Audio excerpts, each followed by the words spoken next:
Hi, it's Suzanne Barnhurst again with part 3 of week 5's lecture, talking for this lecture on integrated marketing communications.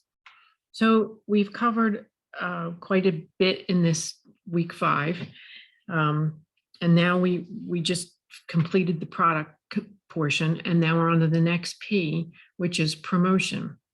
And when we talk about promotion, we're not just talking about advertising, we're talking about something called integrated marketing communications, which in today's market is extremely important in order to facilitate a competitive position in the marketplace. You all know that today's market is very competitive, whether it be education or healthcare, or I believe Terry's in accounting. If you are not talking about your business on a regular basis and what you can offer the consumer, then your voice will not be heard, and you need to do it in multiple ways. And the best way to do that today is through a tool that has been kind of evolved over time from the 4 Ps that we identified, where we used to just say, okay, marketing is the 4 Ps. Well, it's not just the 4 Ps, it's an integrated process that goes throughout the whole company, and integrated marketing communications is a piece of that process. So it's the coordination of promotion and other marketing efforts to ensure that the company gets the maximum information out there and has the most persuasive impact on customers.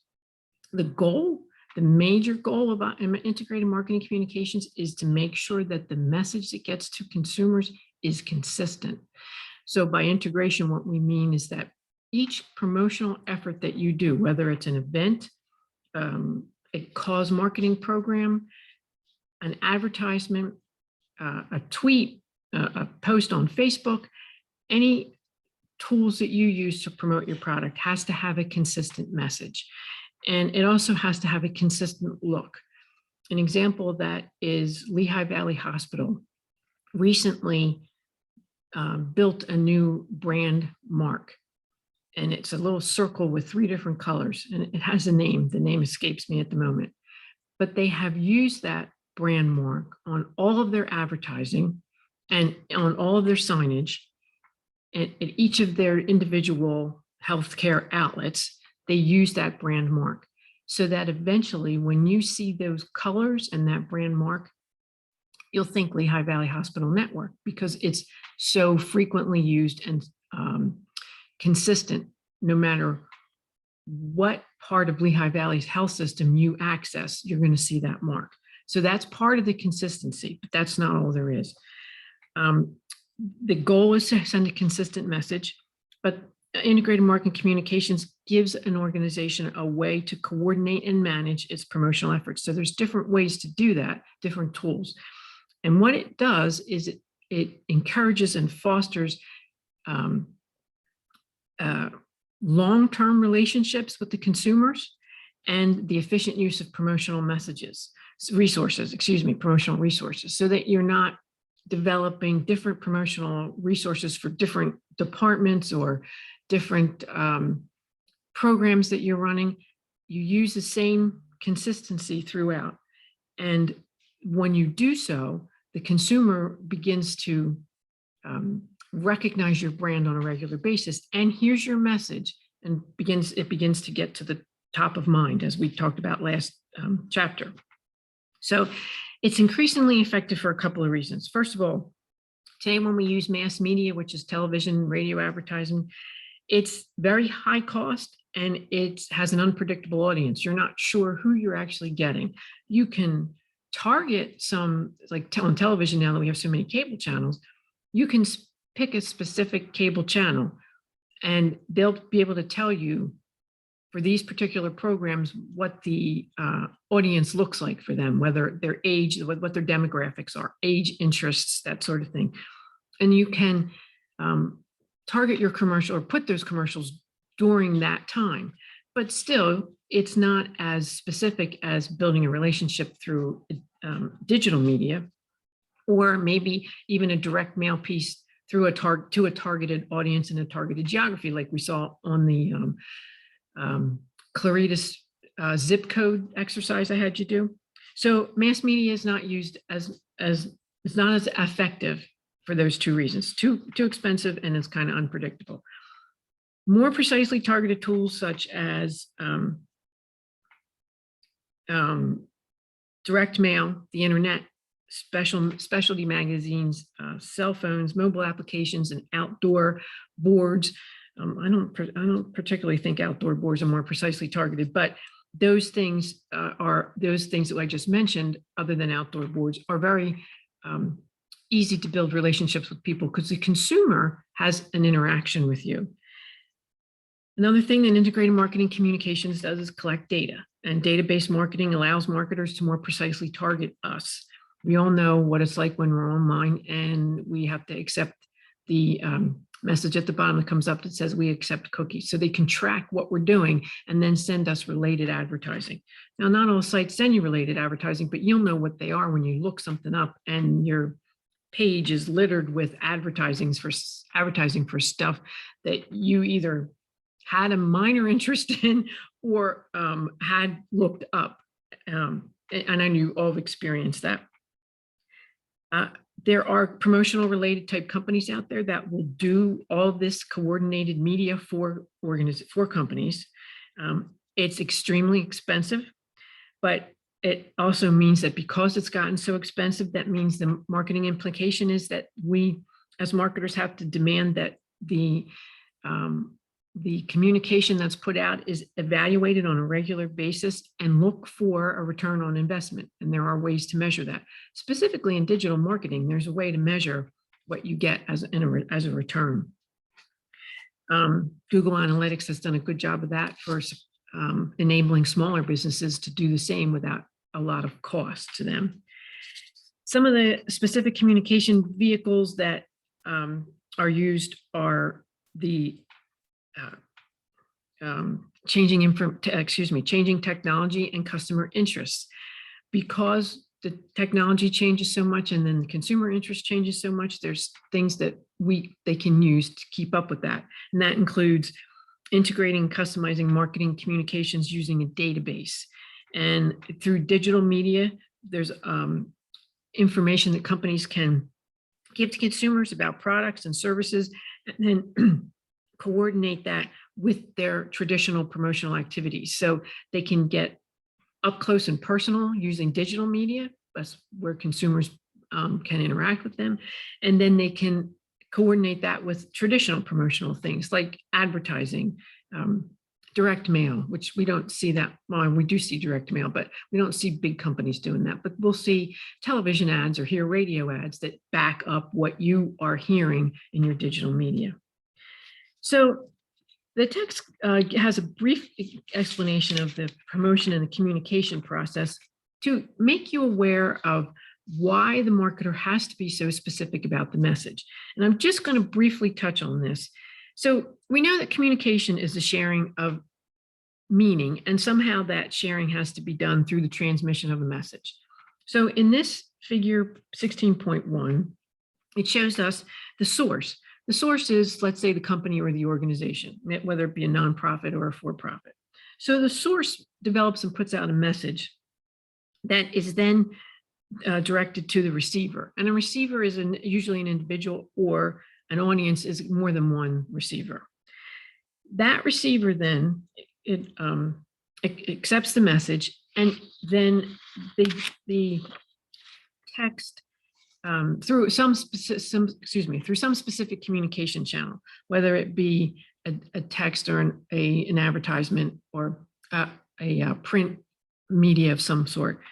The receiver receives the message, and then they interpret it from their perspective. So the marketer doesn't exactly have control of how the consumer is going to interpret that message. So that's something that the marketer has to keep in mind. Their message needs to be consistent for every piece of promotional tool that they use, but it also has to be simple enough and understandable enough that when the receiver gets it, when they decode it, process it in their own mind, then it comes out the way the marketer wants to, although it's not always possible. Then the receiver then sends feedback, and you'll see the bottom gray line is feedback going back to the source, sends that feedback back to the source so that the source can interpret it. Now, during the decoding process, you'll see at the bottom of this chart, there's squiggly lines and it says noise on either side. There is other stuff going on that's attracting our attention. We get a message from a company. Let's say it's Ford, for instance, on television, they're advertising the Ford truck. That's pretty much what they make these days. They give you a whole bunch of benefits, show you some really great stuff like the tailgate that folds down as lightweight or has a step in the back or something like that. You get that message if you are a target market and are in the market for a truck, you're paying attention. You decode it, then you send feedback to the organization about what you saw, and they do that by surveys and things. Or the next thing that happens to you is you see a commercial for a Chevy pickup, and they'll tell you their features and benefits and what's better for them. So if you're in the market for a truck or a vehicle and you're looking, you'll see what it is you're looking for. But at the same time, if you're looking at Ford's, Chevy's making a lot of noise in the background, letting you know what their financing is, what their features and benefits are, et cetera. So sometimes the noise gets in the way of the marketer's message. So it's the marketer's job to be able to make their message more conform to the target market and loud enough and consistent enough that they will take steps to go with you rather than somebody else. During feedback, the receiver audience provides the original source with a response, like I said earlier, and then the communication process is sort of a circle. And then the organization sends a message back because the feedback they might get from the receiver is a little bit different than they expected, so they might adjust. When mass communication is used, like advertising, feedback is slow and it's difficult to track. Relevant and timely feedback can occur in the form of an increase in sales, inquiries to your products, which is something you'll see online a lot, and a change in attitude or brand awareness, which is something that's found out when they do surveys. So that's basically how the communication process works. And the marketing implication there is which channel is the best for the marketer to receive feedback and receive valuable feedback, and which message is the best. So, and they only find that out by floating an idea, putting it out there, and see what the consumer says. So now we're going to move on to the role and objective of promotion, which starts on page 490. And we're going to go over a few things to talk about why we do promotion. So the first thing I want you to know about promotion is that it builds and maintains favorable relationships. That's the goal of promotion. You want to build a favorable relationship. And again, the message has to be consistent. And it does so by informing and persuading one or more audiences, depending on your target market and your chosen segments. And they want you to view their product as positive and accept it as something you might use. Basically what it is relationship building. It's just like any other process when you are working with human beings. We build relationships with each other. Companies try to build a relationship with us and gain our trust so that we will be loyal to their product. We talked about that in the last lecture about loyalty and how brands try to garner loyalty for their product. So three things about the promotion. Organizations spend considerable resources on promotion and to build and enhance those relationships. And they do it with current customers as well as other stakeholders. Number two, they also indirectly facilitate favorable relationships with other companies, interest groups, current and potential investors, regulatory agencies, and society in general, like when we talked about sustainability. And the third thing they might do is contribute to causes in its target market to support, as in we saw in calls marketing. And that's also a part of sustainability. So they're building relationships with us. And I know you know they work very hard at it. We went to the Iron Pigs baseball last weekend, and we always enjoy that. It's a fabulous family entertainment, good baseball, non-expensive. And as far as I'm concerned, they do everything right. Someday I'm going to write a case study on them, but they have a target market. They're very specific about what they do for that target market. It's families, it's children, parents, and older people. They do a great job in all those areas. They have advertising everywhere, but it's not, it's consistent and it's not forceful in regards to supporters and people that help promote the baseball team itself. Schools from the area all have signs up there. Many of the healthcare agencies have signs up there. Local businesses like Lutron and Air Products and a number of other organizations have signs up there that you see when you're sitting in the stands. They're displayed very well. They're they're there in a specific fashion and they're consistent. They stay there all summer.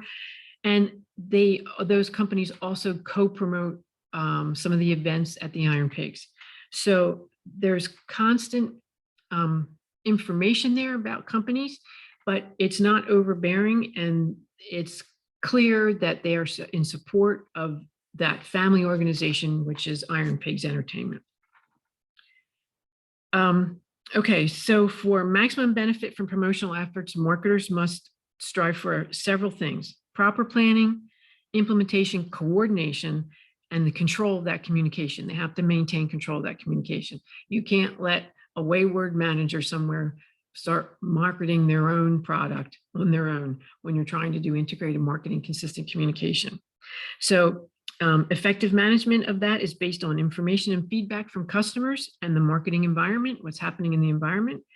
And it's often obtained from some sort of a marketing information system, a database that they collect on all the click-throughs they have on their products, every website check-in, every purchase, every accounts payable piece of information, all kinds of information on that, including things that are going on in the external environment.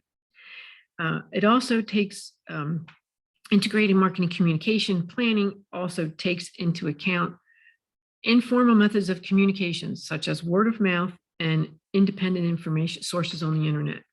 So word of mouth is old school.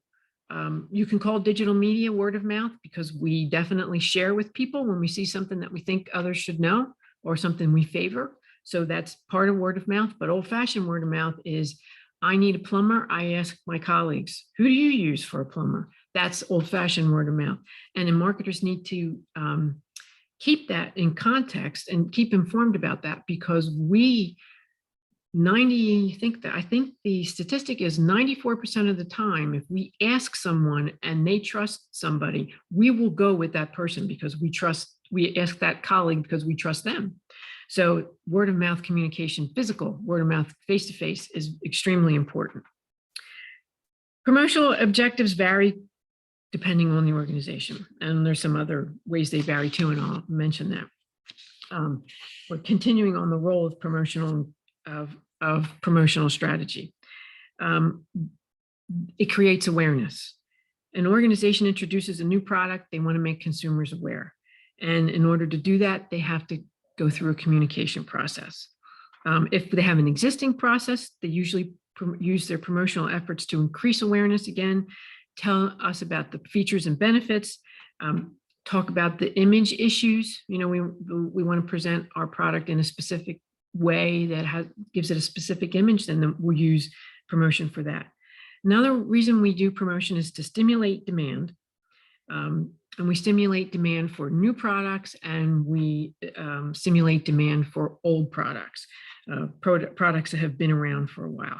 And we can do, if it's new products, as we saw yesterday, or in the last lecture, as we talked about the product life cycle, in introduction, we promote and spend a lot more money and a little less money when we get to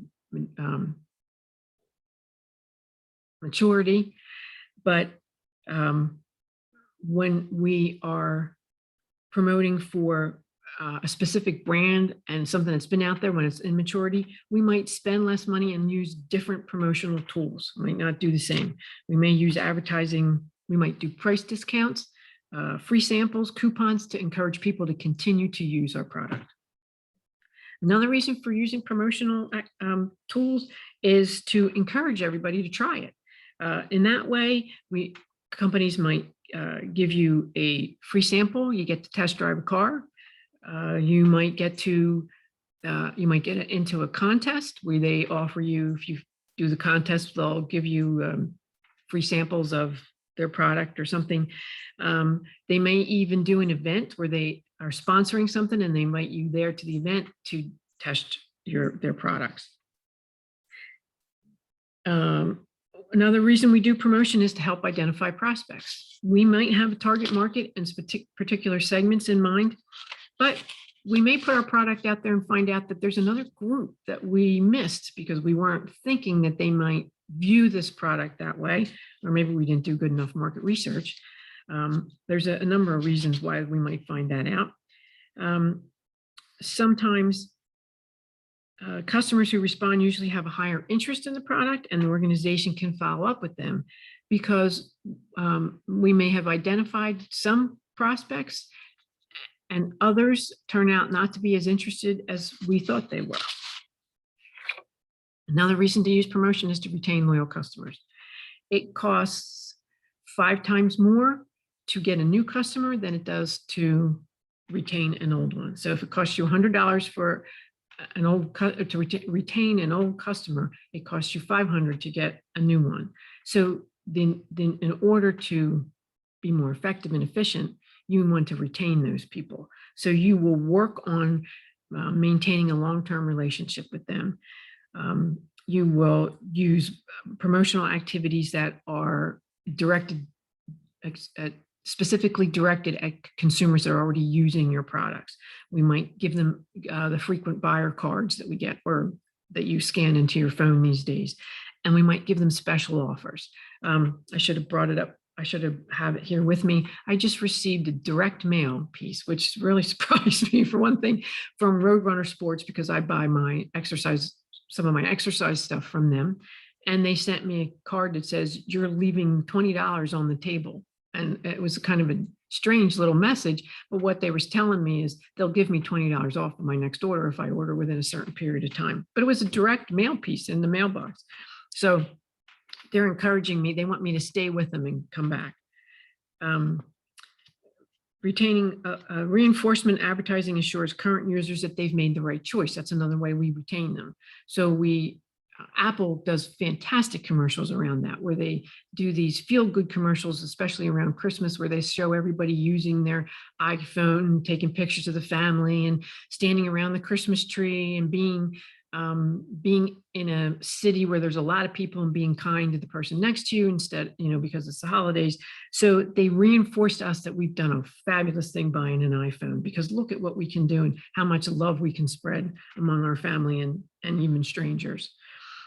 Another thing promotion does is facilitate reseller support, which is resellers are the people that sell the product. We encourage the retailers to increase their inventory of its products, maybe put them in a different place in their organization. We try to encourage them to promote the product. When we do special promotions of the product, we try to encourage them to move along the same lines. You'll see that a lot in grocery stores. When a company offers a discount to the grocery chain, then they pass that discount down to you. And you'll see that one week, I'll go back to the soda recipe, Coke, the soda example. Coke is on sale one week and the following week it's Pepsi products. So they support the reseller by providing them with opportunities to promote their product. Another reason for promotion is to combat what the competition is doing. The noise that we hear in the background is usually competition. So marketers need to combat that. Sometimes They might do a counter pricing strategy or offer a discount. Sometimes they might ignore that and focus on their quality above anything else. Smart organizations won't talk about the competitor in a commercial or in an ad or even online, but they'll just focus on themselves, their benefits to the consumer, and why you're doing such a great job because you're using it. How lucky you are that you're using that product because you're in an elite group. And another reason, the last reason, is the reduced sales fluctuations, so that sometimes, demand for products often varies because of holidays and maybe climate, and maybe it's seasonal. And oftentimes marketers will use those promotional techniques to stimulate sales during those times or during a sales slump. That's why we see ads for mattresses in February, mattresses and furniture. Everybody has holidays, they're busy, they've given all their money away, buying presents and things like that. And then the spring is starting to come around and we start to see, oh, let's fix up your house now that you're done Christmas and the holidays. Let's focus on your house and yourself, and you'll see sales at that time for many of those types of things. Consumer Reports does a great article on when's the best time to buy big items like that, because they tell you when they're having the sales. Okay, so the promotion mix. So the rest of this chapter goes through what tools we have to promote our product. And I'm just going to go over them briefly. If you have the desire and the time, the following chapters, this is chapter 16, chapter 17, 18, and 19, are dedicated to specific information about each one of these types of promotion, which we clearly don't have time to spend all that much time. But if you want to learn more about them and how to use those types of promotion, by all means, go through those chapters. So the first promotional mix is advertising. So briefly, let me go over each part of the promotion mix and give you a couple different ideas, a couple different thoughts about it. First one is advertising. Advertising is non-personal and it's paid. Companies have to pay for advertising, they have to pay for developing the ad as well as communicating that ad depending on where they use it. And of course, you can use advertising on the television, the radio, the internet, newspapers, and direct mail. The thing about advertising is the strategy about it is that it's usually mass media. And as consumers' habits change and we go more to digital products, companies are doing that too. We're using more digital type media to develop these relationships that I've been talking about. So that it's becoming less of a mass media effort and more of a relationship effort using different tools. Advertising has several benefits. It's cost efficient when it reaches a large number of people, such as television advertising. And it can be repetitive. We talked about consistent messaging earlier. Advertising is competitive. You see the same commercials over and over again. And it gives the organization a huge amount of visibility. But it has several disadvantages. The cost per person reached it might be low, but the dollar outlay is extremely high, especially for specialty commercials on things like the Super Bowl and any other big event or pretty much, I think, any sports. It's very high. It doesn't provide rapid feedback. It rarely does that. You will see some organizations using a technique to get you to send text messages and things like that. So there is some feedback, but it rarely does that. It's difficult to measure the effect of advertising on sales. It's just very difficult unless there's no interaction with the consumer. And the time allotted to communicate a message is relatively short, even if it can even be a few seconds versus a minute or so. It's relatively short. So advertising has its advantages and disadvantages. Personal selling is usually used. It's again paid communication that seeks to inform customers and persuade them to purchase products in a particular situation. Personal selling is used a lot in business to business. It's rarely used anymore in business to consumer. It again has its advantages and disadvantages. The cost of using somebody for personal selling is considerably more than advertising, but it offers a greater impact because you're one-on-one. Companies that make big products that aren't sold very often, like Boeing airplanes, use personal selling. So big manufacturing equipment, things like that, often use personal selling.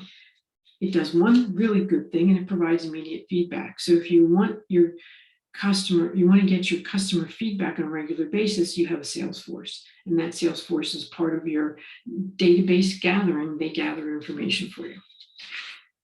The next one is public relations, which is an ongoing effort to build and maintain relationships with all stakeholders. It's an ongoing effort. We used to say it's non-paid, but it's now a paid thing because most companies have a public relations department. It's a broad set of communication efforts that is used to create and maintain favorable relationships with stakeholders that can be between the organization and stakeholders. And those stakeholders can be the community in which they live, the consumers, their board members, stockholders, etc. It uses a variety of tools. It can use annual reports, event sponsorships, sponsorships of socially responsible programs. It can also use non-personal communication in the form of a news story. Often you'll see what we used to call public relation articles in newspapers, or you'll see them any website today. If you go on to a Walmart website, the Apple website, Procter & Gamble's website, any website, they'll have a press room tab, or sometimes it'll even say public relations. And there you'll see all the things they've done for public relations. A lot of them are called marketing programs, something they do in the community, how they're involved in the community, ways that they give back, things they do with their employees. So public relations is generally used to promote goodwill and good feelings about a company. It also can be used in very unpleasant negative situations, like the BP oil spill, which was the worst example of public relations, I think, in history of public relations. So it can be used during a crisis or as an ongoing program. Next one would be sales promotion, and that's the last one. Sales promotion is when we offer added value or incentive to the product to resellers and consumers, like coupons, sweepstakes, games, those kinds of things. Sales promotion is often what we used to call tchotchkes, little things that they give the consumer to help them remember about us. They're used in at exhibits, business exhibits and things like that, but they're also used with us as consumers to get us to remember their product and use it. So when a company selects a promotion mix factors, there are a lot of things that go into the selection of what they're going to use. One of them is the size of the organization's budget. It depends on how much money they have to sell. It also has to do, how much money they have to spend. It also has to do with the organization's objectives and policies in regards to marketing. If the company's objective is to create mass awareness, then they would use more heavily towards advertising. If a company hopes to educate consumers about a feature of a product, then they might do some more personal selling, or they might use more digital media, more direct communication. The target market, what the target market looks like also has to do with personal communication.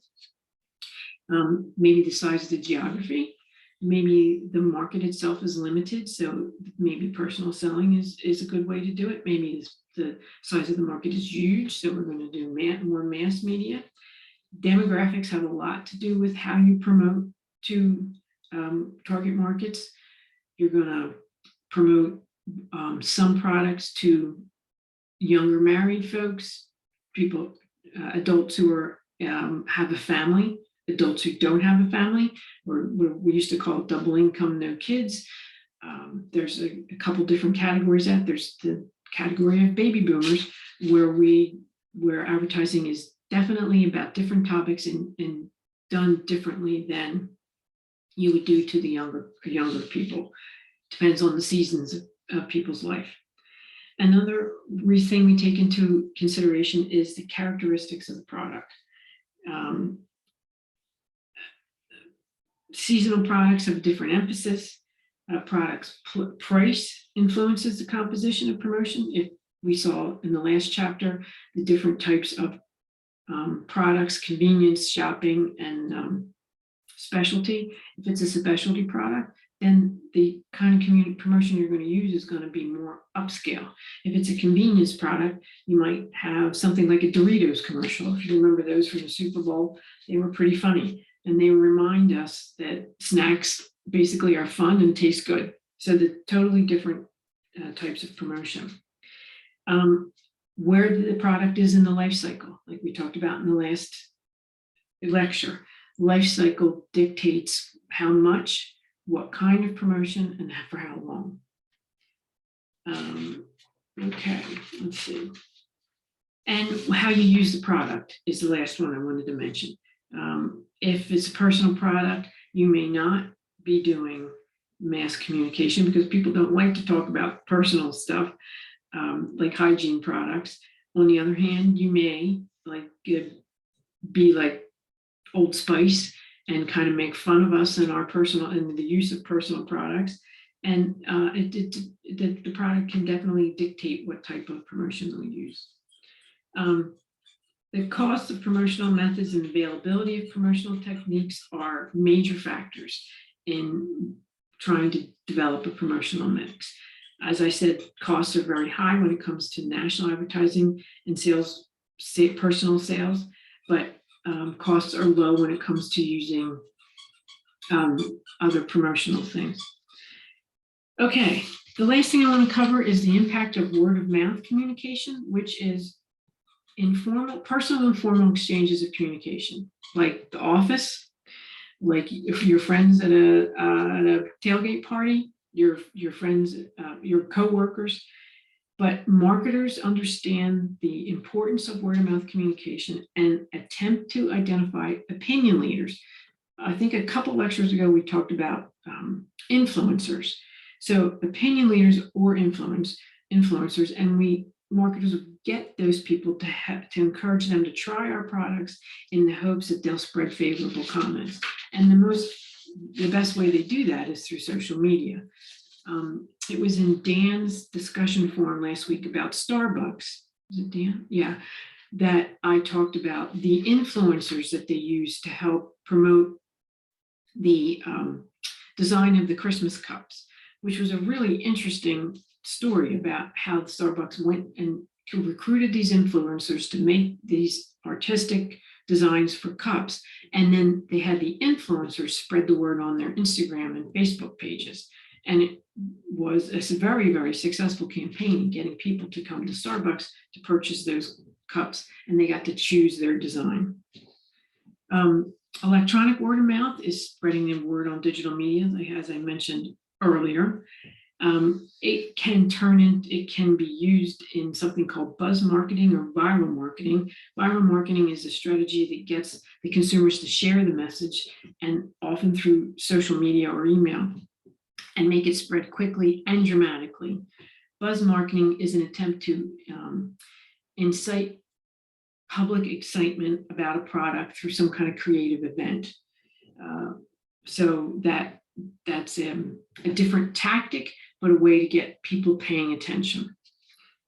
Another important thing about promotion is product placement, the strategic location of products and promotions within entertainment media content to reach the product's target market.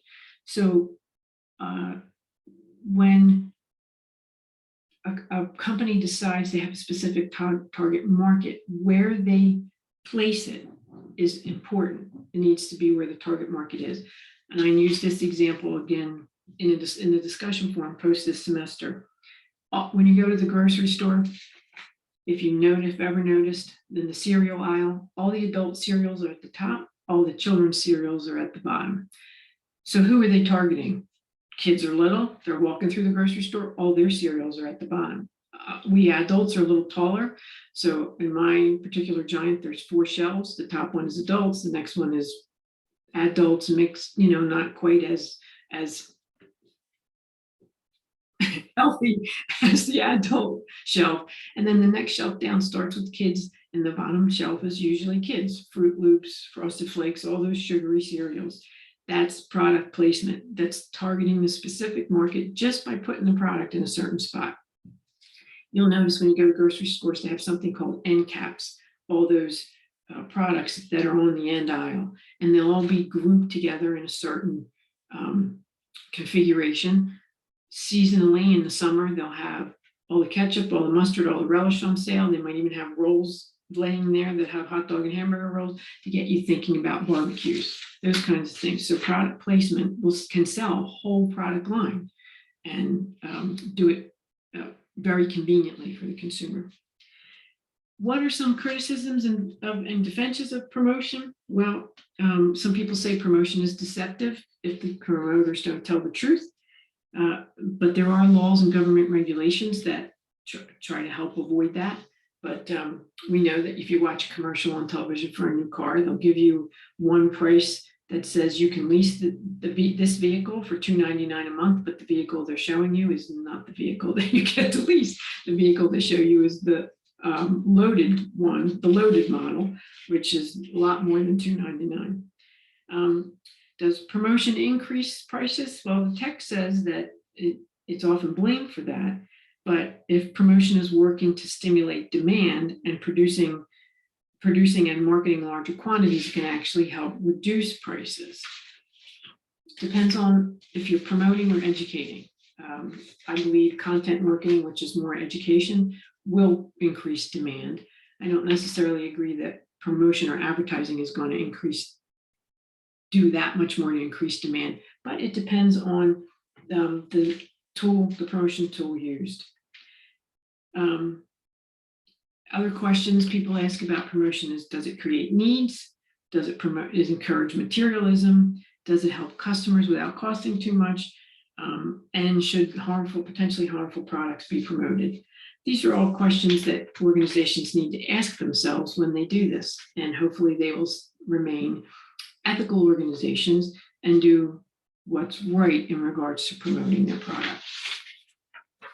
All right, folks, so that is the lectures for week 5. Next week, we're going to move on to the P of price and talk about setting prices and helping you understand the marketing implications for that. Thanks for listening, everyone.